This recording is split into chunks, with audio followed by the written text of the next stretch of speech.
Salut à tous, Julien Lepers est donc au cœur d'une affaire qui risque sérieusement d'abîmer son image, comme on va le voir dans un instant. En effet, pendant près de 30 ans, il a incarné la culture générale et le sérieux dans Question pour un champion. Pour beaucoup de Français, son visage inspire encore immédiatement confiance. C'est justement cette confiance qui aurait été utilisée dans une opération commerciale dénoncée par près de 400 personnes.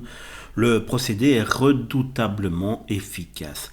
Des particuliers reçoivent dans leur boîte aux lettres un courrier personnalisé accompagné d'une photographie dédicacée de Julien Lepers.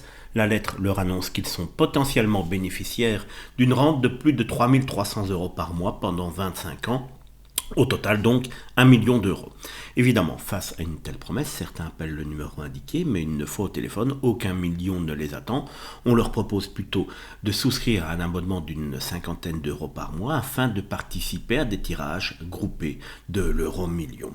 Un retraité interrogé affirme avoir transmis son RIB en pensant que rien ne lui serait facturé s'il ne jouait pas. Quelques mois plus tard, il dit avoir découvert plusieurs centaines d'euros de prélèvements. Selon lui, sans le nom et la photo de Julien Lepers, il n'aurait jamais appelé. Et c'est là que l'affaire devient particulièrement et franchement gênante, car Julien Lepers ne dit pas que son identité était usurpée.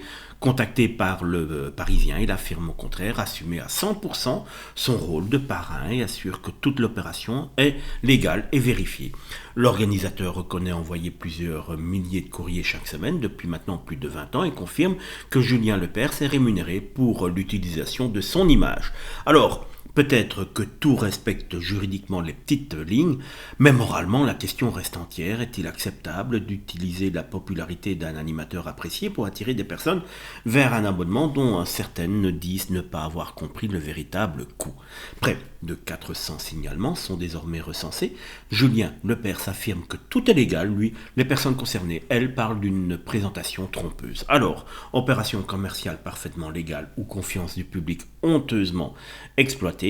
Vous avez compris que moi je pense plutôt que c'est très très malsain concernant cette histoire. Alors je ne sais pas ce que vous en pensez, n'hésitez pas à le dire vous en commentaire.